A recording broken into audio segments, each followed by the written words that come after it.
The absolute worst thing you can do in the morning is the thing that everyone tells you that is the best thing to do in the morning. You ready for this?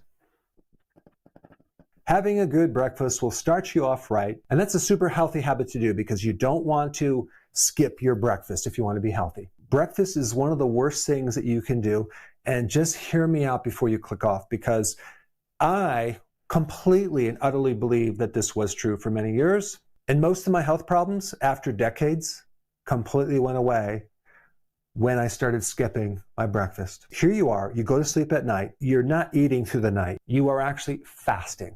And most people are fasting for 12 hours. They're not eating all night long. So how are they getting their food? Well, your liver is releasing stored glucose all night long. And everything works perfectly, right? Until you wake up and you stop that process. You shut the door on the liver and what it's doing. See, your liver is not just feeding your body glucose. It's actually in repair mode. It's doing something called autophagy, which is a condition where your body is recycling damaged cells, turning those into new cells. Your liver is also burning fat, and so as soon as you eat, you stop that process. And the most important thing about this entire video, which I'm going to get into, is when you wake up in the morning, your insulin is at the lowest level of the entire 24-hour cycle. You are in the most fat burning as well, because your fat burning is directly connected to low insulin levels. It is true that eggs and bacon are low carb, and this would be an acceptable breakfast if you just had eggs and bacon. Some people also do fruit and cheese, which is not the best. Other people might do smoothies and think that's a very healthy thing to do. But the problem with these two right here is there's just enough carbohydrates to stimulate insulin to start this little process that's going to happen through the day. But these two don't even compare to what most people do as number 4, the all-American breakfast. And this is exactly what I ate. And that would include the sweetened yogurts, right? Tons of sugar, the orange juice or other types of juices, the sweetened cereals, the pancakes, the waffles, the muffins. I remember when I lived in San Diego, I would go buy these massive muffins in the morning and consume that with my coffee as my breakfast. Don't forget the toast and jam, right? And the jam is high fructose corn syrup. And what about hash browns? Or sometimes Pop-Tarts, right? You are creating such a blood sugar spike in the morning, like you completely bump your liver out of fat burning. You now set up your entire day for the blood sugar roller coaster ride, and you're going to feel it in your head. You're going to feel tired. A lot of people do consume these, but they also consume eggs and bacon at the same time. And they might think in their mind, as long as I'm having protein, I can also have some of these, right? Or maybe if I'm consuming these, the extra protein will help curb and lower my blood sugars. And it actually does. It does bring the sugar a little bit lower. But here's the problem. It does not bring your insulin levels lower, okay? Just the blood glucose levels. Your insulin level spikes not just with these carbohydrates, but also with the protein. That's right.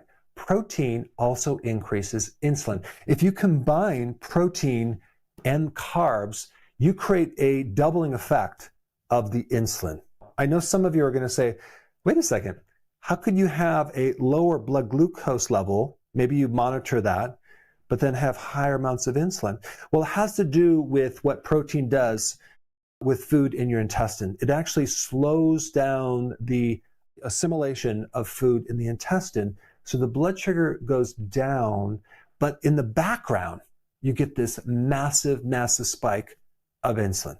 Insulin destroys your body 10 times more if it's very, very high. Is it creating damage? Yes, but it's not creating a diabetes damage until later when the insulin starts failing to work and now the blood sugar goes out of control. And so let's go through what happens to your liver if this insulin is high. First of all, you're not going to be able to burn fat, okay? Fat burning is going to be shut off, all right? So this breakfast, forget about losing fat. Are you going to be storing fat? Yes. Your body is going to be in a fat storing mode, and this is why your liver becomes fatty from this breakfast right here. You'll start to retain sodium, okay? You're going to start holding fluid, and if you just press into your foot, it might leave a little dent, possibly as a pitting edema. You're going to be hungry. Why are you going to be hungry? Because insulin triggers appetite. Insulin's going to also cause you to be inflamed. It's going to cause more visceral fat in the gut. It's going to cause the retention of iron, which is going to create more inflammation in the liver. It's going to bump you out of ketosis. So your body is now going to be dependent on refined glucose. So if you're going to have this breakfast, this sweetened, carved out breakfast, you're going to need to eat something. Probably just a little something sweet to get you by till lunch, right? And then this whole cycle starts over again. Because there's inflammation, you start developing fibrosis, that's scar tissue in the liver. The other thing that insulin will do is will increase androgens. In women, that's called polycystic ovarian syndrome.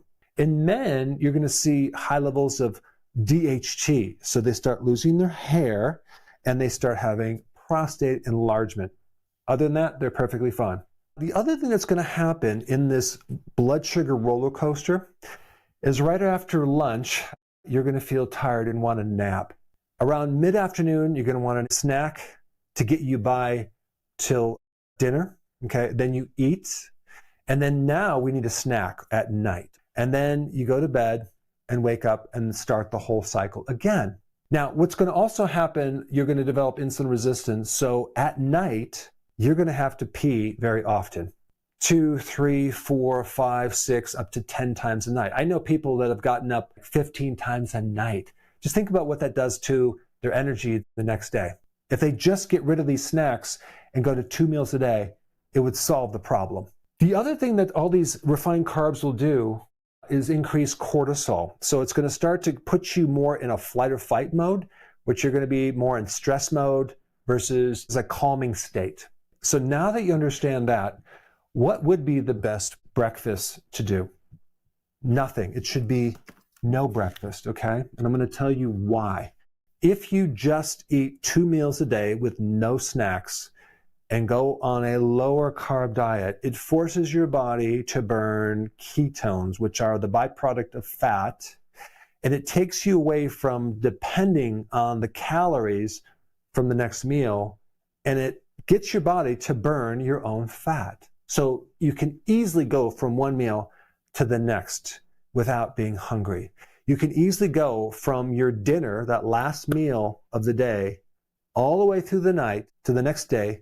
You won't be hungry in the morning, okay? And then you go right to your lunchtime, and then you have that as your first meal. What I did is I just did an eggs and bacon breakfast, but it wasn't until I got rid of the breakfast completely that I started to really improve my brain, improve my mental capacity, my mood, and especially my weight. I was 211 pounds, and I went down to 185. Now I'm like a 190. What I would recommend is first getting rid of these carbs, okay? Don't keep doing the carbs. If you lower the carbs, okay, then it's going to be easier to start tapping into your fat and make it from one meal to the next. And then when you wake up in the morning, just ask yourself, am I really hungry? And you're going to say, well, no, I'm not. Okay, good. Then don't eat. Don't eat if you're not hungry. Eat when you're hungry. So at first, you can go in the morning all the way till maybe 10:30 in the morning. Maybe you're hungry. Then eat then. And keep pushing that breakfast further and further towards the lunch to the point where you don't need a breakfast. Your first meal is your breakfast at 12 or 1 o'clock, okay? If you do that, so many wonderful things are going to happen to your liver especially. You're going to be able to get rid of the extra fat off the liver very quickly, probably within a few weeks. Your inflammation is going to go down. You're going to reduce the scar tissue. You're not going to be hungry between meals. Your belly fat's going to go away. And I promise you, it'll be one of the best things to change out of your lifestyle of all the things you're doing, just getting rid of this breakfast completely.